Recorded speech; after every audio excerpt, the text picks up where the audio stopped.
4 na araw bago aksyon sa 12 Siabat Championship. Nagpahayag ng kanyang expectation si Head Coach Chot Reyes para sa Gilas, Pilipinas.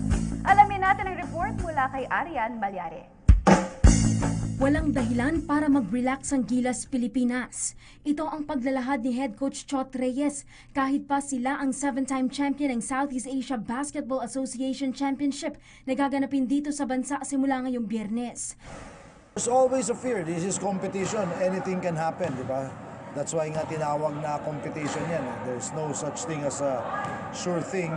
My only fear is to come to have a game where we're not completely ready. So, you know, as long as we get ourselves as ready as possible, that's all we can do, really. And then to give our best and hope things fall our way.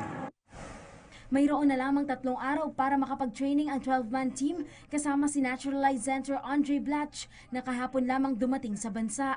Ilan sa mga makakaharap ng Pilipinas sa 7-team tournament ay ang last year's runner-ups Malaysia at Singapore. We use Puso as our foundation, really.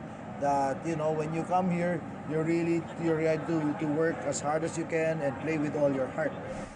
Samantala, ibinunyag naman ni Team Manager Butch Antonio na may pag-uusap na sila sa kampo ni Blockwater Elite Import Greg Smith para ma-naturalize at ilinya bilang susunod na import ng RP. Ngayon kay Greg Smith, it's all exploratory.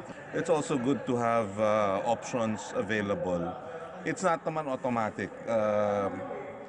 In kay Greg, we just sat, talked, just to get to know each other, if look at possibilities. But if you're asking if anything is cast in stone, no, wala pa. Myanmar ang unang makakaharap ng Pilipinas sa Biyernes bago nila isunod ang Singapore sa Sabado na gaganapin sa Big Dome. Arjun Malyare, PTV Sports.